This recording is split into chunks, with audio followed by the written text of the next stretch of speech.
오늘은 욥기 1장 8절에서 12절 말씀으로 챔피언이라는 제목으로 우리가 말씀을 은혜를 나누고자 합니다.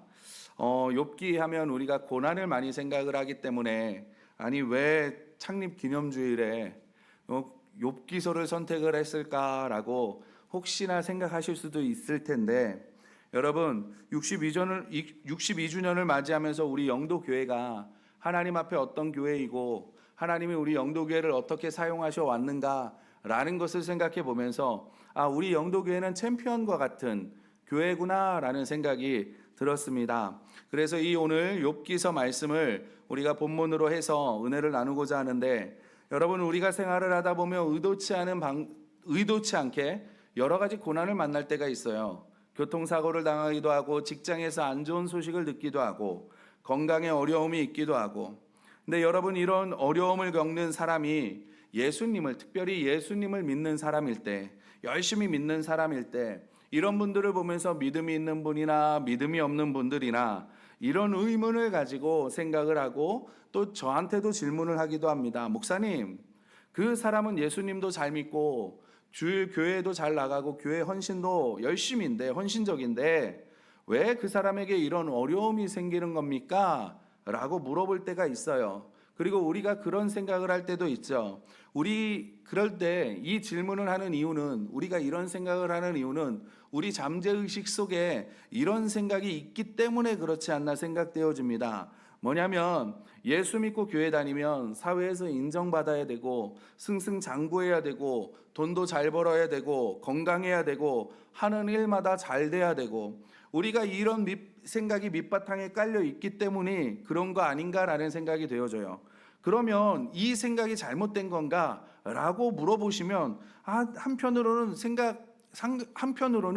이게 썩 틀린 이야기는 또 아니라는 거죠. 그래서 사실 예수님을 영접하고 우리가 하나님의 자녀가 되잖아요.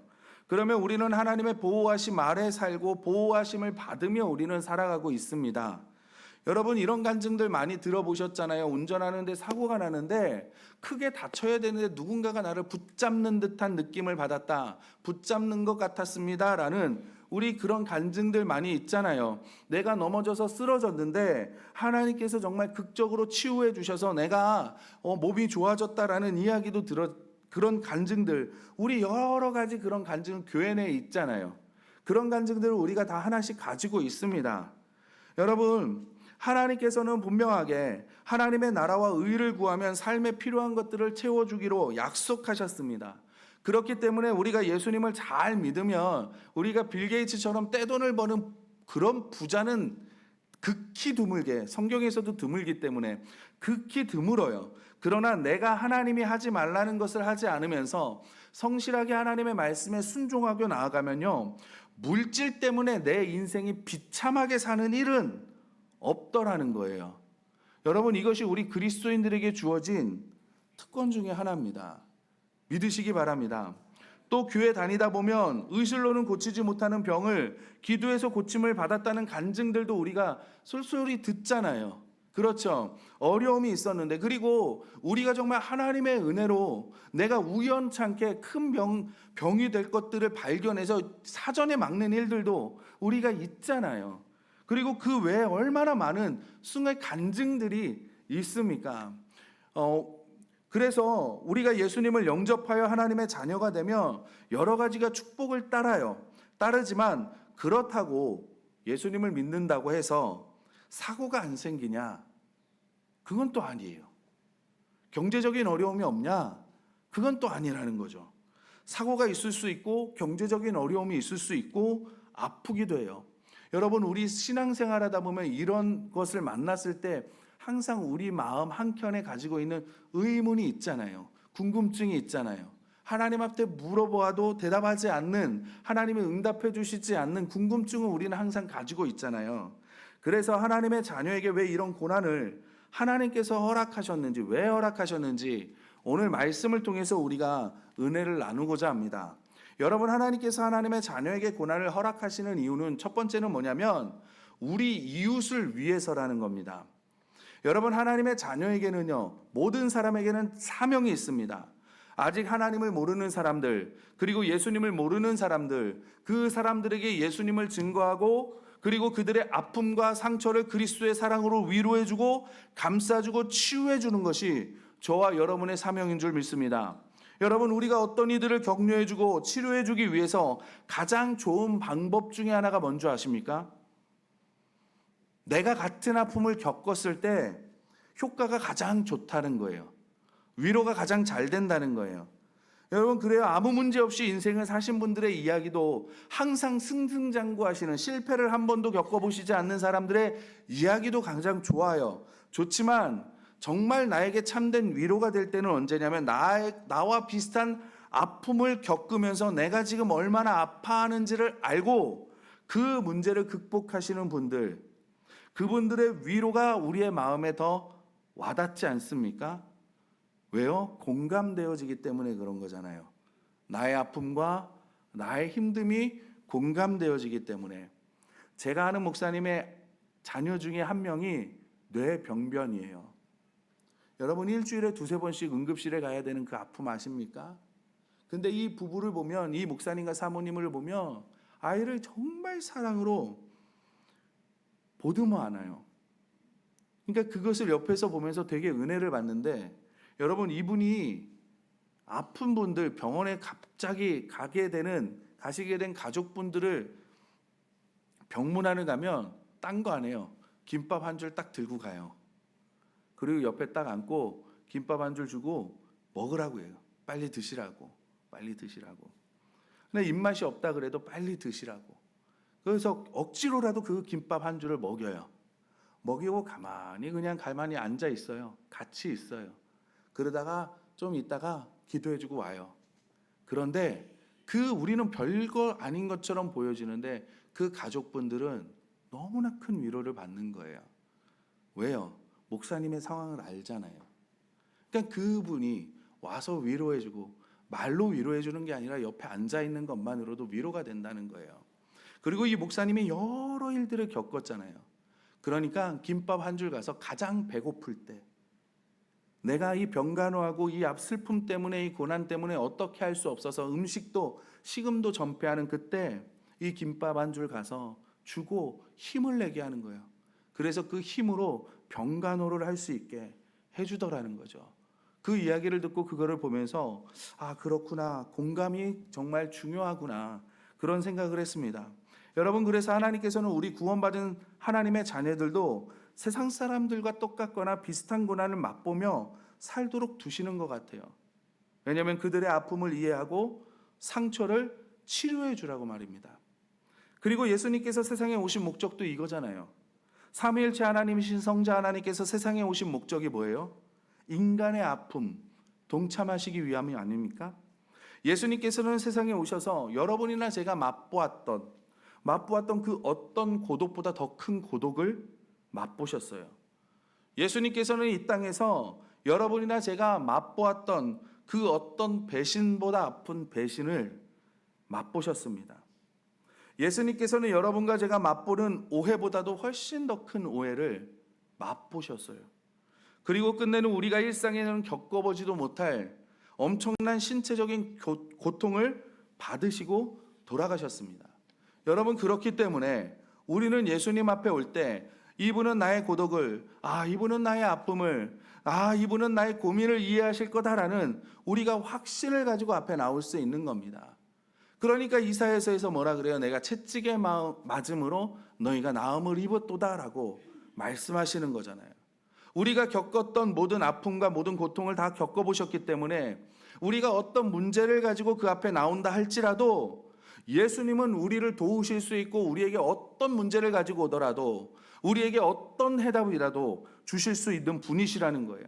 그래서 히브리서는 이렇게 말합니다. 우리에게 있는 대제사장은 우리의 연약함을 동정하지 못하실 리가 아니요 모든 일에 우리와 똑같이 시험을 받으신 이로되 죄는 없으시니라. 그러므로 우리는 긍휼하심을 받고 때를 따라 돕는 은혜를 얻기 위하여 은혜의 보좌 앞에 담대히 나아갈 것이니라 라고 말씀하세요. 여러분, 우리가 주님 앞에 담대히 나와서 이런 도움을 청할 수 있는 거, 내가 어떤 아픔을 가지고 내가 어떤 문제를 가지든 하나님 앞에, 예수님 앞에 나올 수 있는 거, 예수님은 이것보다 훨씬 더 큰 것을 겪으셨고 경험하셨고 극복하셨기 때문에 나를 이해하시는 것을 넘어서 내가 어떤 문제를 가지고 가든 하나님은 어떤 해답을 우리에게 다 주실 수 있는 분이시고 우리를 도우실 수 있는 분이시라는 거, 우리가 이 확신을 가지고 하나님 앞에 나아가는 겁니다. 그래서 하나님께서도 우리의 아픔을 감싸주시고 고통받는 자를 도우라고 우리도 세상 사람들과 똑같은 고통과 고난과 환난을 겪도록 허락하시는 거예요. 여러분, 하나님께서는 우리에게 삶 속의 문제가 없어질 것을 약속해 보신 적이 없습니다. 다만 그러나 하나님께서는요, 삶 가운데 있는 문제를 이길 수 있도록 해주겠다고 약속하셨어요. 하나님께서 우리의 문제를 제거해 주시기도 하지만 보통 문제 가운데 그냥 두셔서 이길 힘을 주시고 극복하게 해주시고 그 가운데 하나님의 위로를 맛보게 해주시고 내가 받은 위로를 가지고 나와 같은 처지에 있는 사람들을 위로하도록 하셨다라는 거예요. 그래서 고린도후서는 이렇게 말합니다. 우리의 모든 환난 중에서 우리를 위로하사 우리로 하여금 하나님께 받는 위로로서 모든 환난 중에 있는 자들을 능히 위로하게 하시는 이시로다 라고 말씀하시는 거예요. 사랑하는 성도 여러분, 문제 가운데 주시는 하나님의 위로함을 여러분들이 맛보셨다면 같은 문제를 안고 있는 분들, 같은 사랑으로 위로하시는 우리 영도구의 모든 성도님들이 되시기를 예수님의 이름으로 부탁드립니다. 그리고 하나님께서 우리에게 고난과 문제를 경험하도록 하신 두 번째 이유는 뭐냐면 하나님을 위해서이에요.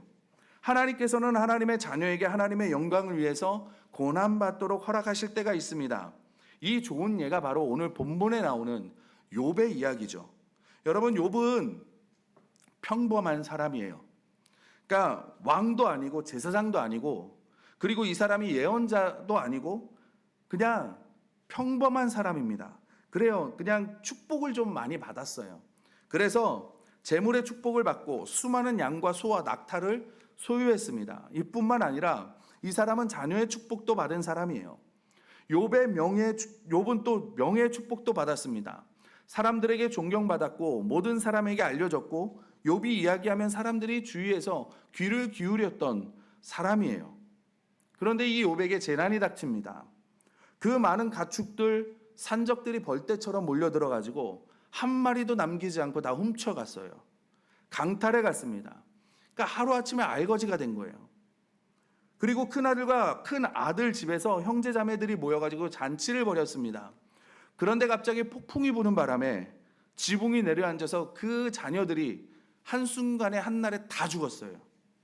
이게 끝이 아니라 욥의 몸에는 피부병이 생기기 시작하는데 온몸에 헌대가 생기고 진물이 나오는데 손으로 긁어도 안 돼요. 그래서 깨진 기왓장을 가지고 긁기 시작을 합니다. 어떻게 했습니까? 온몸이 피투성이가 되지 않았겠어요?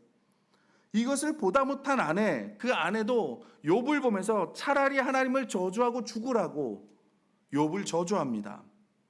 여러분, 욥이 힘들고 아팠던 거, 그 고난 자체도 아픈 건데 왜 이런 일이 나에게 생기느냐? 왜 이런 어려움이 나에게 생기느냐? 그 의문이 욥을 힘들게 하는 거예요. 자신이 하나님 앞에 잘못한 것이 없는데 왜 나에게 이런 일이 생기고 이런 어려움이 왜 내 인생 가운데 생기는가? 그리고 내가 하나님을 찾을 때 왜 하나님께서는 침묵하고 외면하시는가? 이게 욥의 어려움이잖아요. 그래서 욥이 뭐라 그래요? 하나님, 내가 지은 죄가 무엇입니까? 하나님, 내가 무슨 잘못을 저질렀습니까? 어째서 주께서 나를 피하십니까? 어찌하여 주께서 나를 원수의 손에 내어주셨습니까? 라고 욥이 울부짖는 거예요. 여러분, 이런 울부짖는 욥을 위로하기 위해서 친구들이 옵니다. 그리고 이 친구들이 뭐라 그러는 줄 알아요? 네가 그렇게 어려움이 있는 것은 뭐냐면 네가 뭔가를 하나님 앞에 잘못했기 때문에 그런 거야. 네가 남에게 고백하지 않은 죄가 있기 때문에 하나님께서 지금 너를 치시는 거야. 그래서 하나님께 회개하고 용서를 구해. 그러면 이 어려움 가운데 벗어날 수 있어 라고 친구들이 얘기하잖아요. 그러나 욥은 아무리 생각해도 아무리 돌아봐도 자기가 이런 벌을 받아야 될 정도로 하나님 앞에 죄를 지은 기억이 없는 거예요. 그러니까 욥이 말하는 거예요. 나는 맹세할 수 있다. 여태까지 나는 악한 일을 행하지 않았다라고 강하게 말하면서 친구들에게 항변을 합니다. 이렇게 보면 욥이 저와 여러분과 똑같은 질문을 하잖아요. 왜 죄를 짓지 않아도 하나님을 사랑하고 하나님을 경외하는 거룩한 사람에게 이와 같은 어려움이 생겨야만 하는가? 경제적인 어려움이 생기고 가정의 어려움이 생기고 건강의 어려움이 생기고 명예가 손상이 되었는가? 왜 이런 어려움이 오는가? 그렇게 의문을 가지고 질문하고 부르짖어도 하나님의 답이 없는 거예요. 그런데 여기서 왜 욥이 이런 어려움이 있는지 우리는 알죠. 우리는 알잖아요. 모르세요? 말씀을 읽어서 우리는 알잖아요. 욥만 모르고 있는 거지. 1장에서 그것을 이야기하고 있잖아요. 지금 욥이 모르고 있는 건 뭐예요? 이 욥의 어려움, 욥의 고난은 하나님이 주신 거예요? 아니죠. 사탄이 준 거잖아요. 여러분, 하나님께서 우리에게 재난을 주시는 법은 거의 없습니다. 재난의 대부분은 사탄으로부터 오는 거예요. 하나님께서 필요에 따라 허락하시는 겁니다. 욥이 이걸 몰랐고, 두 번째로 욥이 몰랐던 건 뭐냐면 자기가 받는 고난이 내 잘못 때문에 받는 거예요? 아니죠. 내 죄 때문이 아니잖아요. 의롭기 때문에 생기는 것이고 하나님의 진노가 아니라 하나님께서 사랑하셨기 때문에 지금 하나님께서 자신의 명예를 걸고 지금 싸우고 계시다라는 사실을 욥이 지금 모르고 있다는 사실이에요. 그러니까 욥은 자기가 지금 하나님의 챔피언이 되어 있다는 사실을 모르고 지금 자신이 하나님의 명예를 대신해서 사탄과 싸우고 있다는 사실을 모른다는 거죠. 여러분, 우리가 챔피언 하면 저와 등치가 비슷한 사람이 노래를 부르니까 그것만 생각하시는데, 여러분, 어떤 운동 경기나 우승을 할 때 우리가 챔피언 그러잖아요. 근데 챔피언 뜻은 뭐냐면, 원래 의미를 가지고 있는 뜻이 뭐냐면 결투에서 당사자 대신 싸워주는 전사를 의미합니다. 지금 욥은 무슨 말이에요? 하나님의 명예를 위해서 하나님 대신 사단과 싸우고 있다는 거예요.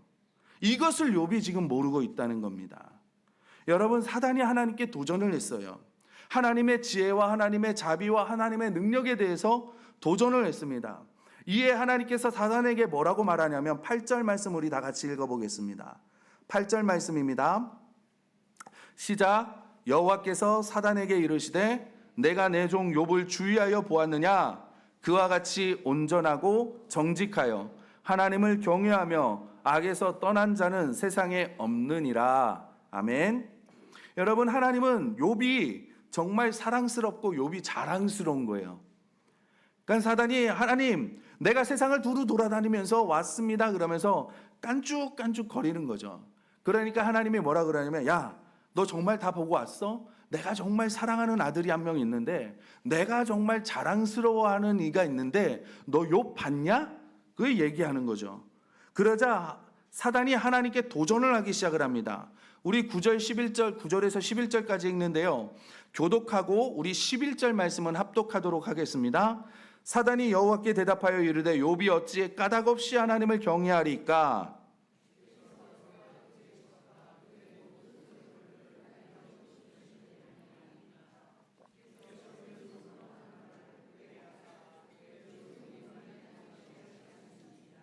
같이 읽겠습니다. 이제 주의 손을 펴서 그의 모든 소유물을 치소서. 그리하시면 틀림없이 주를 향하여 욕하지 않겠나이까? 아멘. 여러분, 그냥 읽어보면 사단이 욥에 대해서 그냥 하나님께서 그냥 이렇게 복 주셨으니까 그런 거죠라고 들리겠지만, 실상은 지금 사단이 하나님을 도전하는 거예요. 하나님, 지금 욥에게 속는 거예요. 하나님, 당신이 욥에게 준 거, 하나님 축복해 주신 거 그거 다 제거해 보세요. 분명히 그 본심이 나오는데 욥은 당신을 저주할 겁니다. 자랑이라고요? 사랑이라고요? 하나님 속고 있는 거예요. 그걸 내가 증명해 볼까요? 라고 하나님께 말하는 거예요. 그러니까 하나님이 사단에게 허락하시는 거예요. 그래? 그러면 너의 마음대로 한번 해봐 라고 말하는 거죠. 욥이 고난을 받는 것은 죄를 지어서도 아니고 하나님을 욥을 미워해서도 아니고 하나님이 진노하셔서 그런 것도 아니고 지금 하나님의 명예를 걸고 챔피언으로 대리자로 지금 싸우고 나아가는 겁니다. 너 욥을 그렇게 얘기해? 아니야. 나는 욥을 그렇게 생각하지 않아. 나는 욥을 믿어. 욥은 절대 나를 부인하거나 나를 저주하거나 나를 떠나지 않을 거야. 나는 욥을 믿는다. 내가 거기에 내 이름, 내 명예를 걸 거야. 라고 사단과 싸우려고 하는 거야. 근데 그 대리자를 누구로 세운다고? 욥으로 세운다고요. 여러분, 우리 주위에 가끔 자신의 잘못이나 실수가 아닌 거 하나님의 대언자가 되어서 챔피언이 되어서 고난을 겪으시는 분들이 간혹 계세요. 사업에 대해서 지혜도 있고 열정도 있고 정말 좋은 아이템도 있고 다 갖췄어요. 그런데 실패를 하시는 분이 계시거든요. 기도로 말씀으로 자녀를 열심히 양육을 해요. 정말 최선을 다해서 정말 눈물을 흘리며 양육을 했는데 이 자녀가 곁길로 가는 거예요. 남을 위해서 눈물로 기도하면 정말 그 사람이 건강해지고 문제가 해결이 되어지고 어려움에서 벗어나는데 그 사람이 자신을 위해서 밤낮 기도하는데 하나님이 안 들어주실 때가 있어요. 이런 사람들은 자기의 죄 때문에 그런 거 아닙니다. 하나님의 영광을 위해 싸우고 있는 거예요. 하나님의 대언자, 하나님 대신 싸우는 챔피언 노릇을 하고 있는 겁니다. 여러분, 이런 분들을 볼 때, 저 사람 뭔가 하나님께 잘못한 거야. 왜 저 사람 저렇게 해? 여러분, 그런 식으로 생각하지 마시기 바랍니다. 욥의 친구들처럼 회개해. 너 하나님께 범죄해서 그래. 너 잘못해서 그래. 여러분, 그러지 마시기 바랍니다. 주님의 영광을 위해서 싸우는 사람이에요. 그 사람을 위해서 격려하고 지지하고 함께 기도하고 나아가줘야 됩니다. 그게 우리가 영적인 가족인 거잖아요. 하나님의 챔피언이 되어서 하나님의 영광을 위해 싸우는 싸움, 하나님의 영광을 위해서 받는 고난, 여러분이나 혹은 저에게 하나님께서 요구하실지 몰라요. 속으로 하나님 나 같은 사람한테 왜 그래요? 옆 사람이 더 잘해요. 옆 사람한테 주세요. 여러분, 그러지 마시기 바랍니다. 여러분 스스로 과소평가하시는 거예요. 만약 욥도 하나님의 챔피언으로 하나님의 대언자로 대행자로 싸우지 않았다면요, 그냥 성경에 기록되어지지 않았을 거예요.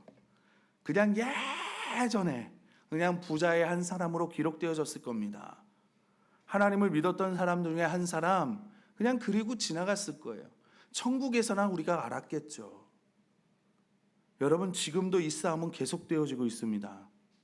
하나님은 지금도 자신의 대언자로, 자신의 대행자로, 그러나 하나님은 지금도 자신의 챔피언으로 하나님의 명예를 위해 싸울 수 있는 사람, 하나님의 그 자녀를 찾고 계시다는 거예요. 이런 관점으로 보면 성경에 기록된 믿음의 선진들 다 하나님의 챔피언들이죠.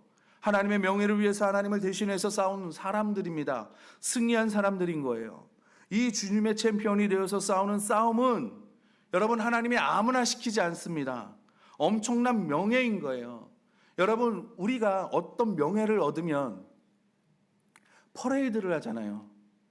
2002년 월드컵 때 여러분 우승도 하지 못했지만 그 사강 신화를 이루었다고 선수들을 차에 태워서 퍼레이드를 하잖아요. 기억나십니까? 보신 거 TV로 보셨든 아니면 거기서 환호를 하셨든, 여러분 전쟁 영웅들이 오면 어떻게 해요? 퍼레이드를 하잖아요. 아마 하나님의 챔피언이 되었을 때 우리가 훗날 천국에 가면 이런 환호를 받지 않겠습니까? 우리보다 먼저 간 믿음의 선진들이 쫙 서서 환호하면서 드디어 왔구나 하면서 환호하지 않겠습니까? 이럴 때 이 챔피언으로 부르는 것을 거부했던 사람은 그 퍼레이드 중심에 있는 게 아니라 그 변두리에 서서 환호하는 사람으로 뒤로 빠져서 내가 손가락에 저 사람한테 주세요 라고 했던 사람이 그 퍼레이드에 있을 때 그 영광을 내가 할걸, 하나님의 부르심에 내가 응답할걸 하는 후회를 하지 않을까. 저는 하나님께서 나의 챔피언이 되어줄래?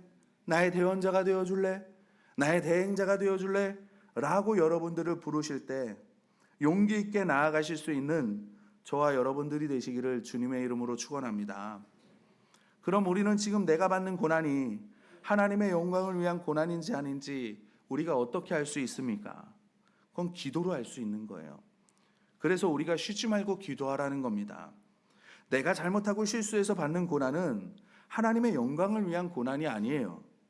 무슨 말이냐면 내가 하나님이 원하시는 길로 가지 않고 자꾸 곁길로 가려고 하고 다른 길로 새려고 하고, 분명히 저기는 낭떠러지 길인데, 분명히 저기는 늪지인데, 분명히 저기는 사망의 길인데, 그러면 하나님이 그냥 두시겠습니까? 사랑하는 아들을 회초리도 대고 꿀밤도 때려가면서 돌아오게 하시겠죠. 왜요? 사랑하니까. 그런데 이렇게 교회 생활을 하다 보면 꼭 이런 분들이, 하나님, 나 같은 의인을 왜 고난을, 그리고 정말 고난받는 이들을, 하나님 내가 죄송했습니다, 회개하고 나아가시더라고요. 아니, 바뀌었어요. 여러분, 내가 잘못하고 실수해서 받는 고난은 하나님의 영광을 위한 고난이 아니죠. 그런데 하나님 앞에서 내가 특별히 고난을 받을 이유나 잘못이 없는데 내가 고난이 닥칠 때 우리는 기도해 보면 압니다. 하나님, 왜 이런 고난을 나에게 허락하십니까? 하나님, 혹시 내가 하나님께 잘못한 것이 있습니까? 하나님께 죄 지은 것이 있습니까? 하나님, 내가 하나님의 마음을 섭섭하게 해드린 것이 있습니까? 내가 언제든지 하나님께서 말씀해 주시면 내가 회개하겠습니다. 길을 바꾸라 하면 내가 그 길도 돌이키겠습니다. 하나님, 언제든지 말씀해 주십시오. 내가 회개하겠나이다. 이 결단을 하고 기도하잖아요. 잠잠하세요. 그러면 이건 주를 위한 고난입니다. 그렇게 생각하시면 돼요. 하나님은 당신의 뜻을 우리에게 가르쳐 주시는 것이 하나님의 소원이에요. 언제든지 하나님의 뜻을 알게 하고 싶으세요. 그래서 우리가 여쭤봐요. 그러면 기도해요. 그러면 응답해 주십니다. 내 스스로 너무 집요하게 내 죄를 후벼파지 않는 이상 우리가 더러운 것밖에 우리는 죄인이기 때문에 나올 수가 없어요. 털지 마세요. 하나님 앞에 기도하세요. 그리고 내가 정말 결단하세요. 하나님께서 나의 죄를 깨닫게 해주시면 내가 회개하겠습니다. 내 길이 잘못됐다면 내가 언제든지 돌이키겠습니다. 그렇게 결단하시고 하나님 앞에 물어보시기 바랍니다. 그럼 성령님께서 죄를 지으면 죄를 깨닫게 해주실 거예요. 기억나게 해주십니다. 왜요? 하나님은 살아계신 하나님이기 때문에, 응답하시는 하나님이시기 때문에. 그런데 내가 기도해요. 그런데 응답이 안 와. 깨달아지지가 않아. 모르겠어. 그러면요, 그건 내가 지금 하나님의 챔피언으로, 대행자로, 대언자로 주를 위해 고난받고 있구나 생각하시면 돼요. 이럴 때 하나님, 내가 하나님의 챔피언으로, 대언자로, 대행자로 불러주심을 감사합니다. 이 고난을 주님이 주시는 힘으로 견딜 수 있게 힘과 능력을, 지혜를 주십시오 라고 기도하시면 하나님이 견딜 수 있게 해주시는 거예요. 그럴 때 불평하고 불만하지 마시기 바랍니다. 여러분, 우리가 주를 위한 고난을 받을 때 그럼 어떻게 견디시냐? 우리가 세 가지를 짧게 살펴보고 말씀을 마치도록 하겠습니다. 첫 번째는 뭐냐면 하루하루를 사시기 바랍니다. 우리가 고난이 힘든 이유가 무엇입니까? 무거워서 그렇습니까? 고통스러워서 그렇습니까? 아니요. 이 고난이 언제 끝날 줄 모르기 때문에 우리가 두려운 거예요. 마치 이 고난이 영원할 것처럼 여겨지기 때문에 우리가 두려운 겁니다. 여러분, 힘든 일이 있을 때 이 일이 오늘로 끝나요? 그러면 여러분 다 참으실 수 있어요. 아니, 1년 후에 이 어려움이 끝납니다. 그러면 여러분, 우리는 인내할 수 있습니다. 더 길게요, 10년 후면 이 일은, 어려움은 끝날 거예요 라고 우리가 알면요, 우린 인내할 수 있어요. 견딜 수 있어요. 그런데 우리가 견디기 힘든 이유는 뭐냐면 언제 끝날지 영원할 것처럼 느껴지기 때문에 그런 겁니다. 그런데 여러분, 제가 확신 있게 말씀드리는데 주의 영광을 위한 고난은 반드시 그치게 되어 있습니다. 욥을 보십시오. 1장만 보면 영원할 것 같잖아요. 결국에는 끝이 있는 거예요. 주를 위해 받는 고난은 반드시 끝나게 되어 있습니다. 그래서 하루하루를 살아내시면 되는 거예요. 하나님께서 오늘 나에게 맡겨주신 사명을 감당하며 하루하루를 사시는 겁니다. 두 번째는 보상을 기대하시기 바라요. 하나님을 위해서 받는 고난은 반드시 보상이 따라옵니다. 여러분, 이거는 기대해도 좋아요. 욥을 보십시오. 보상이 어마어마하죠. 하나님이 갑절의 축복을 허락하십니다. 그리고 천국의 보상이 있어요. 예수님께서 마태복음 5장에서 이 땅에서 하나님 때문에 고난을 받으면 하늘에서 받을 상급이 크다라고 말씀하시는 거예요. 우리가 주님의 이름으로 고난을 받으면 또 신앙의 보상이 있습니다. 하나님과의 관계가 더 두터워져요. 하나님을 더 깊이 알게 됩니다. 하나님의 임재하심을 경험하고 체험하게 돼요. 하나님의 능력을 더 깊이 경험하게 되니까 능력의 삶을 살 수 있는 거예요. 욥이 마지막에 뭐라 그래요? 내가 귀로만 듣던 하나님을 이제 내 눈으로 볼 수 있게 되었습니다라고 고백하잖아요. 그러므로 하나님을 위해 고난 받으실 때는 우리가 하루하루를 살아가고 보상을 기대하며 하루하루를 살아가는 겁니다. 그리고 마지막으로 주님의 일을 하시기를 바랍니다. 주를 위하여서 우리가 고난 받을 때 이렇게 영역이 나오는 거예요. 어떤 영역이냐면 우리가 이해를 못하고 옆 사람도 이해를 못하는 영역이 나타나요. 그래서 베드로전서 4장을 보면 너희가 그리스도의 이름으로 치욕을 당하면 복 있는 자로다. 영광의 영 곧 하나님의 영이 너희 위에 계심이라 라고 말씀해요. 그러니까 하나님을 위하여 고난을 당하면 복 있는 사람이래요. 나는 이해를 못하는 영역인데 지금 당장은 이해를 못하지만 하나님은 복 있는 사람이래요. 왜냐하면 하나님의 영광이 그 위에 머물고 있기 때문에 그렇다는 겁니다. 그래서 여러분들이 주님을 위하여 고난을 받을 때 영적인 것이 나온다는 것을 아시고 비슷한 문제를 갖고 계신 분들을 찾아가셔서 주님의 이름으로 위로하시고 고난 가운데 받는 하나님의 능력과 사랑을 이웃에게 간증하시고 이웃을 위해서 기도하시는 성도님들이 되시기를 부탁드립니다. 그러므로 하나님의 뜻대로 고난을 받는 자들은 또한 선을 행하는 가운데 그 영혼을 미쁘신 창조주께 의탁할지어다. 여러분, 어려움 가운데 계십니까? 내가 이해할 수 없는, 내가 죄를 지었습니까? 하나님, 죄를 깨닫게 하여 주십시오 라고 기도해도 성령님이 깨닫게 하지 아니하시는 주를 위한 고난을 받고 계십니까? 하루하루를 상급을 기대하며 살아가십시오. 그러나 그 하루하루가 주님이 우리에게 맡겨주신 그 사명을 이루며 하루하루를 인내하며 견디며 상급을 기대하며 살아가십시오. 그러면 그 끝날은 반드시 오고 그 끝날에 하나님께서 여러분에게 상상할 수도 없는 그 하나님의 넓고 깊고 높은 위대하신 그 상급을 우리에게 주실 줄 믿습니다. 그런 저와 여러분들이 되시기를 주님의 이름으로 축원합니다.